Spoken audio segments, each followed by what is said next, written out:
Hey guys, and welcome back. Oh, is my audio on? Wait, why can't I hear myself?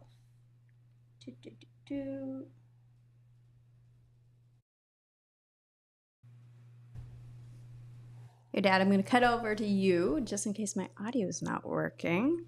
I can't seem to hear it on my... They let us know if they can hear us or Can not. you guys hear us? Let us know if you can hear us.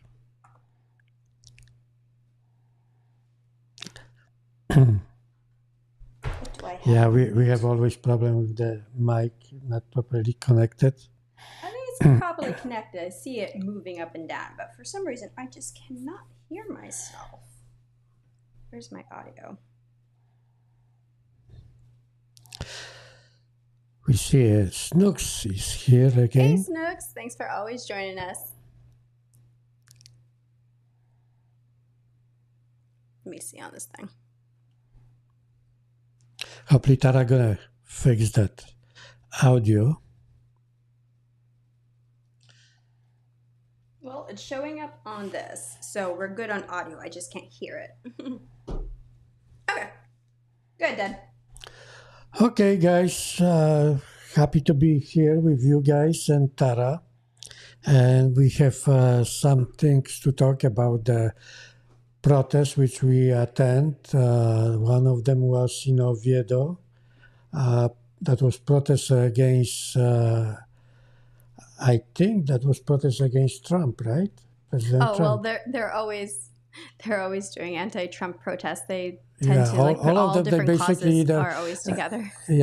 Against our dear President Trump or Elon Musk or you know. But I have to tell you, I went over there and I had fun over there, just watching those people who didn't actually want to talk to us, but they've been screaming, which even I didn't understand what they want to say. Few of them, they talked to us, but, you know, they didn't have not that much to say what they're protesting for.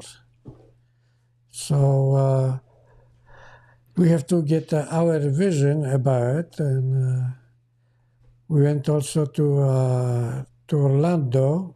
There was Democratic Party organizing also against the Dutch. Well, Right? so the two protests, if you guys caught the live stream, was one was on May Day, and that was organized by the Seminole County Democrats. And the second one we attended was a immigration protest that was at City Hall, which was also part of like the May Day festivities going on over the weekend.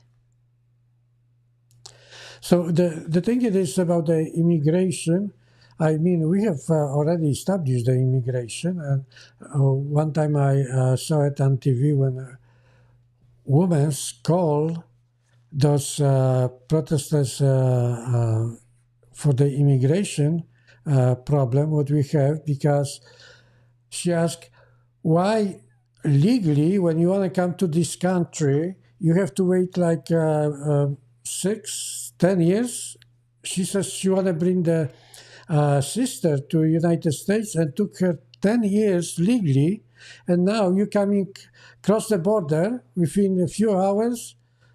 You can be released into the U.S. Yeah, and they you admitted in the United States. So what the hell we have the law for? You know, there is an immigration law which we have to obey. You know, we all immigrants in the United States, so we have to come the way everybody is coming legally, not just crossing the border and here I am, take care of me. You know, oh, I don't want to work, so you have to take care of me, you know. So that's not right. That's not right. But I leaving you the opinion, okay, because I'm sure you saw it our video about those protests. At least the live stream. I am behind on editing, so the next like several days I'll be posting the edited 4K version of those protests, and also still from like the weekend before the Mount Dora Festival, as well as the Oviedo 100 years. So those videos will be dropping in the next couple days. I was wondering why they're deleting the messages. Oh no, so Snooks is one of our moderators. So she looks for, thank you Snooks for being an awesome moderator. So when the comments are like held or deleted like that you'll see, it's because something's being said inappropriate into the chat. Okay, so somebody deleting my messages, or no, not your messages. It's within the chat room and everything. So okay. Snooks, and we have a couple other moderators like you. We see Devon. Devon's one of our moderators as well. So they do a great job at maintaining the chat. So that way people are respectful, especially when we're on the ground, which I really appreciate Snooks and Devon, because we are live and people can read what's on our screen as well. Mm-hmm. So we want to hear also from you guys what you're thinking about those protests, which we, monitoring about it. I mean, we have the greatest president in the United States now, and he's very patriotic. He tried to do things against all these who coming illegally here, or criminals, politicians, which don't obey the law, and even the judges we have probably, I don't want to say anything about the justice in America, because I'm very respectful to them, but hey, they have to obey what is right in the United States. So a lot of the talks that we've been having with people is about due process, and everybody seems to have different definitions as to what due process is. And so the argument being that due process can, be from a hearing to a trial, but not everybody who is, for example, if they have a immediate deportation order, they don't have a trial and they don't have a hearing. So people who are watching that there's no trial and no hearing, they feel as though due process is not being served. Well, the thing it is that they're screaming about, one illegal guy who was kicked out from America to El Salvador, and they think it's not a justice, but hey, we have 20 million, more than 20 million illegals here, and those who are quiet, nobody touching them, what he gonna say, that's not shit answer good, You have to say it what really it is. If you're crying about the one guy who actually was definitely MS-13 with his tattoos on the body, and I'm sure he did not only that he was illegally here, but he did something illegal also besides this, like even one time you mess up with American law and you came to this country illegally, you should be kicked out without no problem. Not that Democrats crying, and what the hell the Democrats needs all the illegals here, okay? Uh, Protecting them. I know the Justice Department needs them because sometimes they making big money out of them, and the taxpayers mostly pay for it. Mr. Bill also brought up a good point about if they wanted to be consistent with due process, did the J6ers truly have due process? Well, I don't know that much about that due process, but is that have something with the students, right? Well, the students' immigration courts.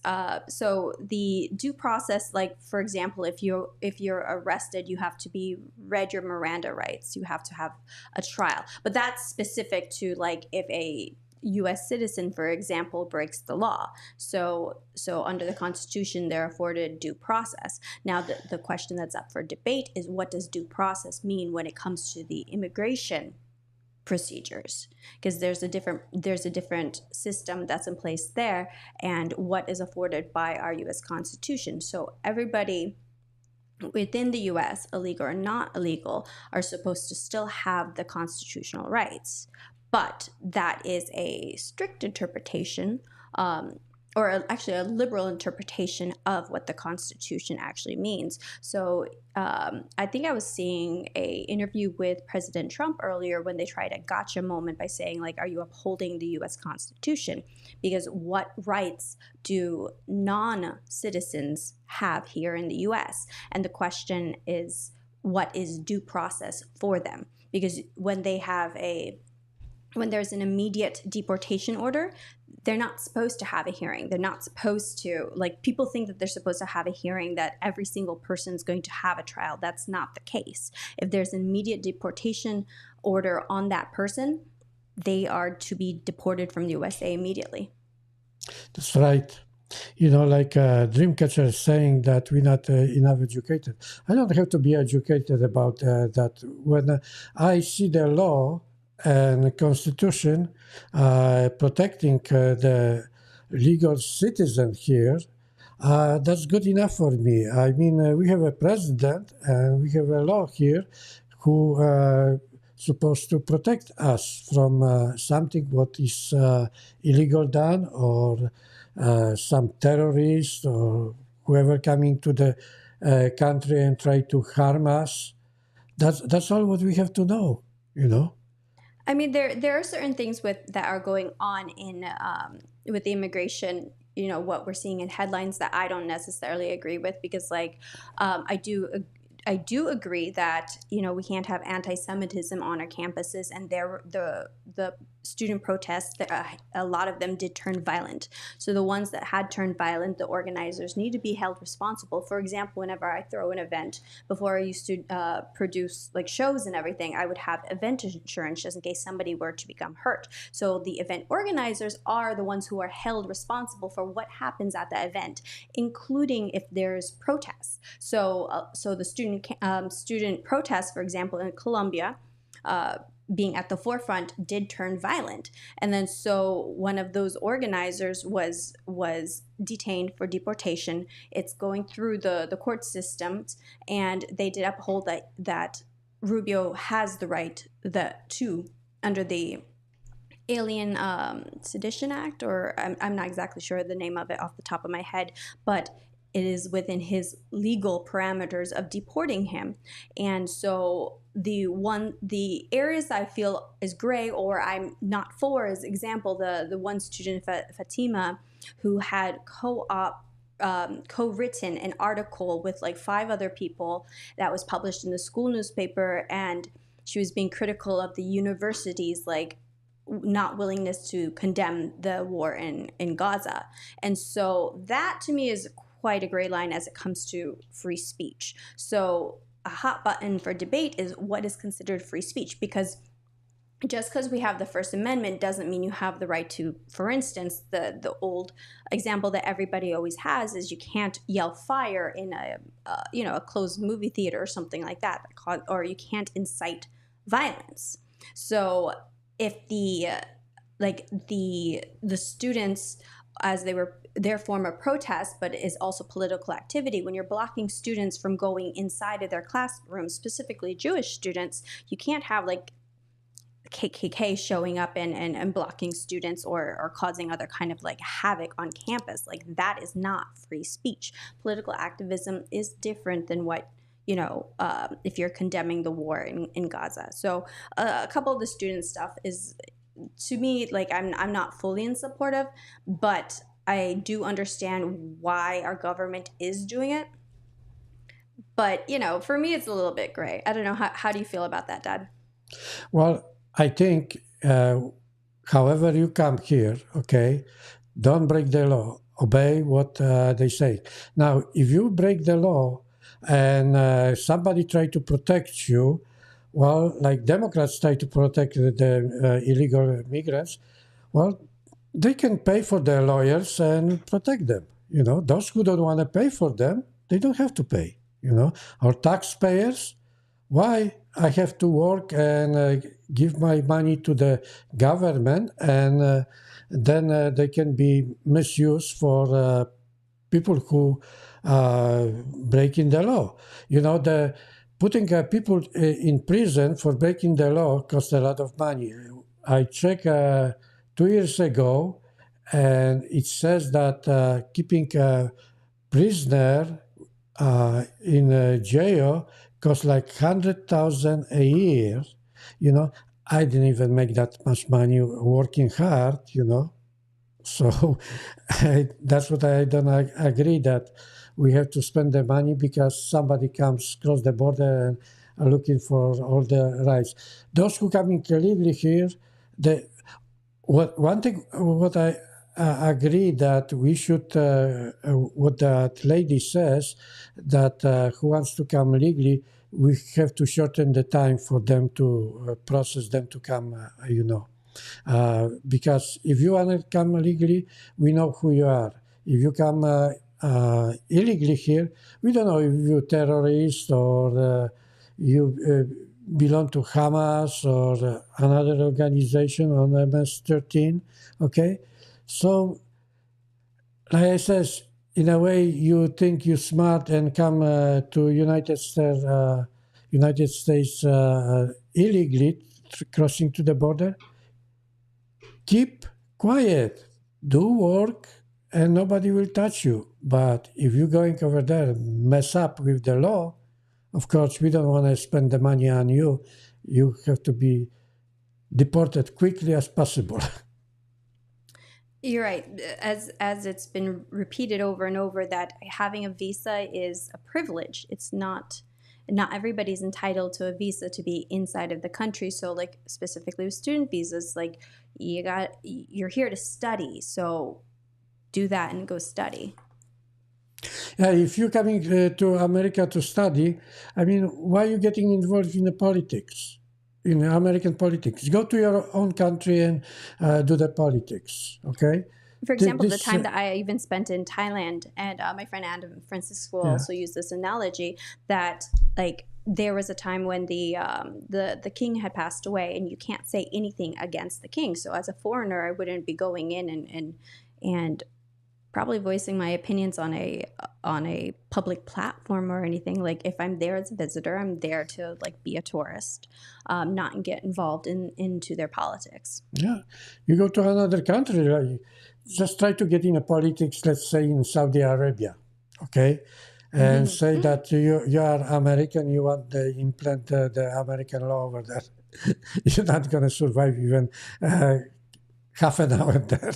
They will kick you out, and they're going to Exactly. You show have you to what is adapt the. to the law of the land, and one of our laws of the land is not to cross into the U.S. illegally, and that is a criminal offense. So on the ground, as we've been interviewing people, they tried saying how like, oh, that's just a civil offense. No, it's actually a criminal offense to cross into a country illegally. No country brought so many people to the country like United States. No country in the world helping so much another countries like United States, and we just don't want to admit that we're spending a lot of money on the other countries while we have in United States own problems like the homelessness or retirees have big problems. And that's what I'm trying to mention every time I'm on a live stream with